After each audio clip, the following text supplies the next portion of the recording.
Santa Claus and his family called this place home, with an army of elves churning out toys like a well-oiled machine. I'm of course talking about the North Pole. However, unlike the South Pole, which lies on a landmass, the North Pole lies on constantly changing ice sheets, making discovering the true North Pole increasingly difficult. The whole debate of who discovered the North Pole is a constant dispute between two men, Robert Peary and Dr. Frederick A. Cook. Although a quick Google search of who discovered the North Pole returns with Peary, it leaves out a whole section of history about the century-long debate of who actually discovered the North Pole. Robert Peary was born on May 6, 1856 in Cresson, Pennsylvania to Charles N. and Mary P. Peary.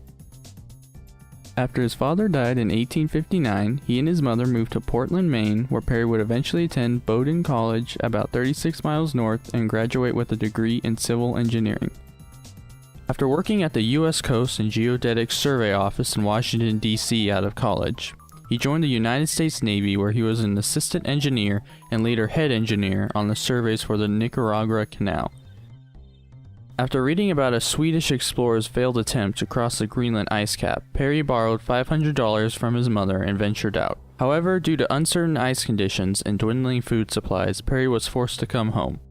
In April of 1891, Peary went on his second expedition to Greenland, where he took Cook along as a physician. Dr. Frederick A. Cook was born on June 10, 1865, in Hortonville, Sullivan County, New York, the German immigrants Theodore A. Koch and Magdalena Long. He went on to graduate from the New York University Medical School in 1890, but was struck with unprecedented sorrow after his wife and child died during childbirth. Distraught and despaired, he helped pass time by reading articles and books about exploration. A year later, he found an article on a civil engineer in a U.S. Navy commission named Robert Peary, looking for volunteers and a physician to go on an exploration to Greenland. After returning from the Greenland trip, Peary and Cook went separate ways over Cook wanting to publish results of an ethnological study of Arctic natives, but couldn't due to a contract prohibiting any expedition member to publish anything until Peary published his account first. However, their paths temporarily connected again in 1901, when Peary was believed to be lost in the Arctic, so his family sent Cook to go out and save him. Cook departed from Gloucester, Massachusetts in July 1907, where he established a base camp at Anatoak. For the sake of this video, I'm just going to call it Anatoak, which was a native settlement about 700 miles from the North Pole, and waited for the winter to blow over. After leaving Anatoak in February 1908, Cook and his team followed an untested route written by a Norwegian mapping party's leader, Otto Sverdrup, through Ellesmere and Axel Heimberg Islands to Cape Stallworthy on the edge of the Arctic Sea. Eventually, on April 21, 1908, Cook and some of his men, as others turned back to the base camp as the journey progressively got harder, found what they believed to be the island containing the true North Pole. Cook and his men stayed there for 2 days, during which the exploration's doctor took readings while Cook buried a note in a brass tube in a crevice. However, on his return journey, Cook and his party were carried 1,000 miles west of their believed destination. Due to this harboring and increasingly desperate conditions, Cook and his men hunkered down in a cave on Devon Island for 4 months. In February 1909, the weather made the ice frozen enough for Cook and his party to cross Smith Sound to Anatoak.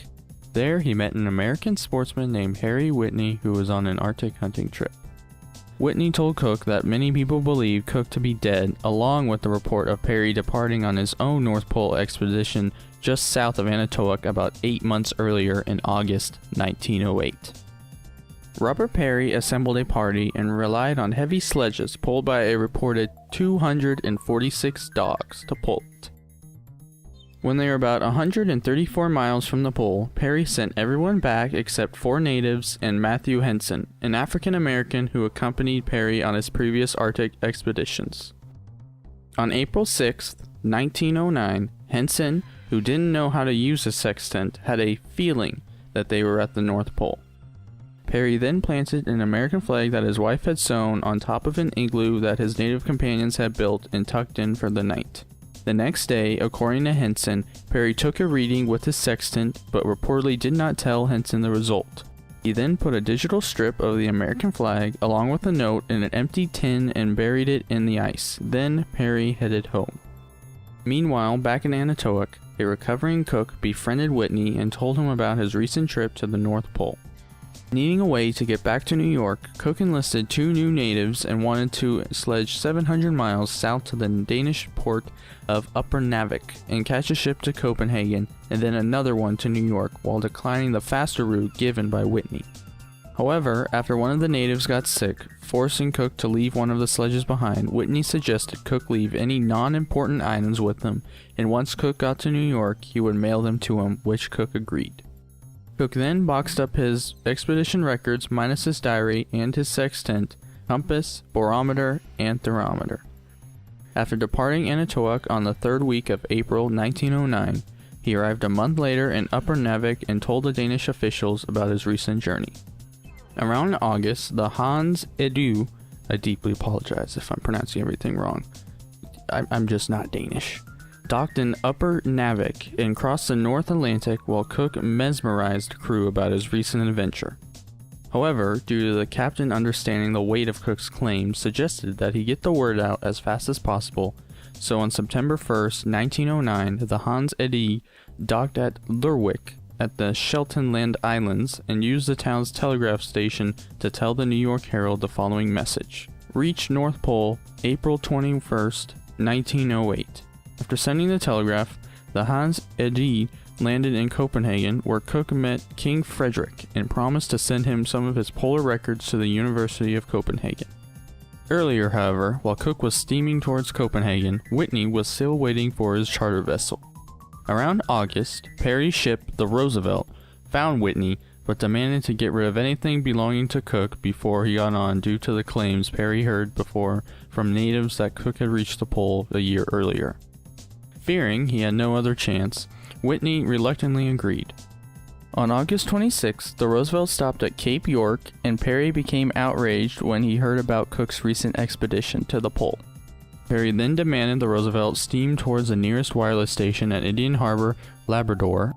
On September 5, 1909, the Roosevelt landed at Indian Harbor and Perry sent the rights to his polar story to the New York Times for $4,000 the next morning. 2 days later, Perry sent the Times a 200-word summary with the comments, "Don't let Cook's story worry you. Have him nailed." The next day, the Times ran his abbreviated account. After arriving in Nova Scotia on September 21st, Perry then took a train to Maine, where en route he met with Thomas Hubbard and Herbert Bridgman, officers of the Perry Arctic Club, a group of wealthy businessmen who financed Perry's expeditions in exchange for naming rights of discoveries. They then began to shape a strategy to discredit Cook's claims.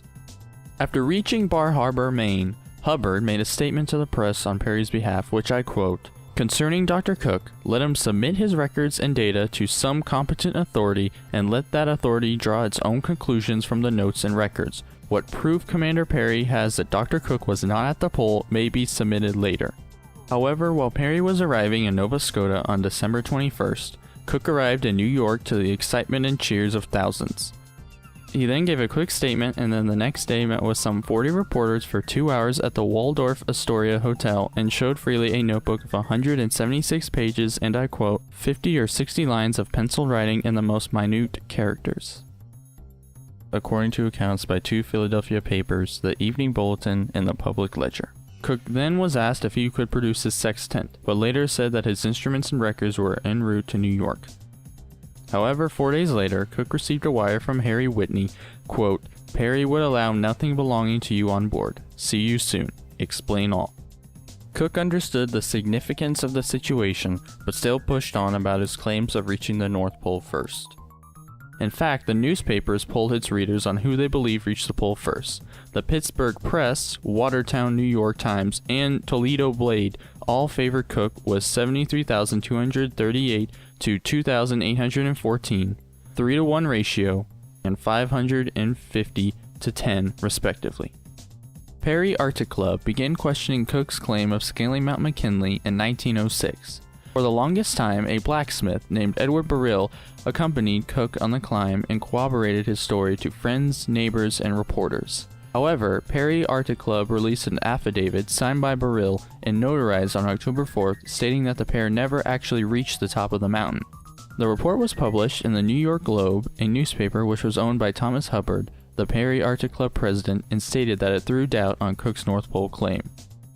Also in October, the National Geographic Society, which supported Perry's claim, appointed a three-man committee to examine Perry's data. One member was Perry's friend, the second was head of the U.S. Coast and Geodetic Survey, to which Perry was a part of, and the third was quoted as being skeptic of Cook's pole claims.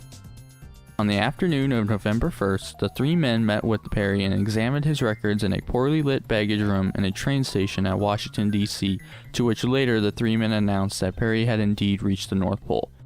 While many embraced Perry's claims, Cook had to cancel his lecture tour just as it began due to what he called mental depression. In late November, Cook completed his report to the University of Copenhagen, but decided not to send his diary for fear of losing it.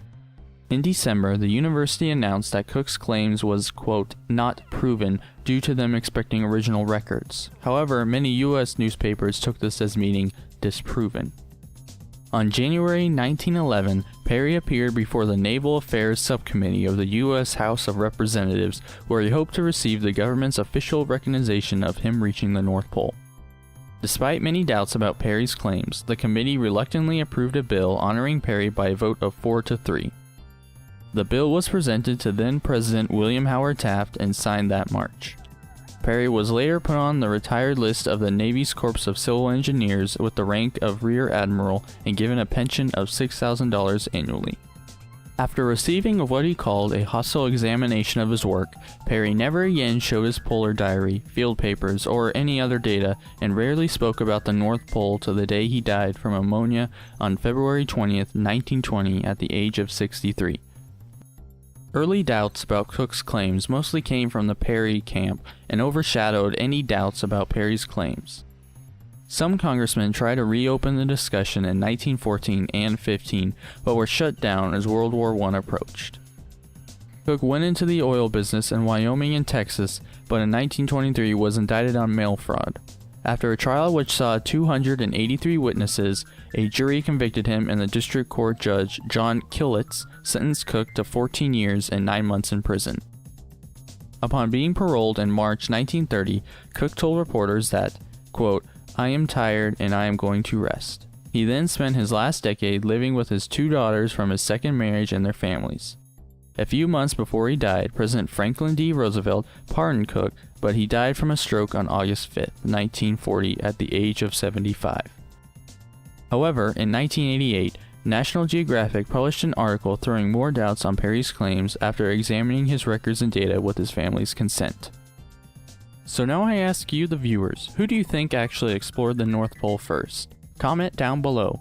Also, make sure to hit that like button and tell me in the comments section if I got any information wrong in the video, and tell me what I could do better in the future. Thanks, and have a great day.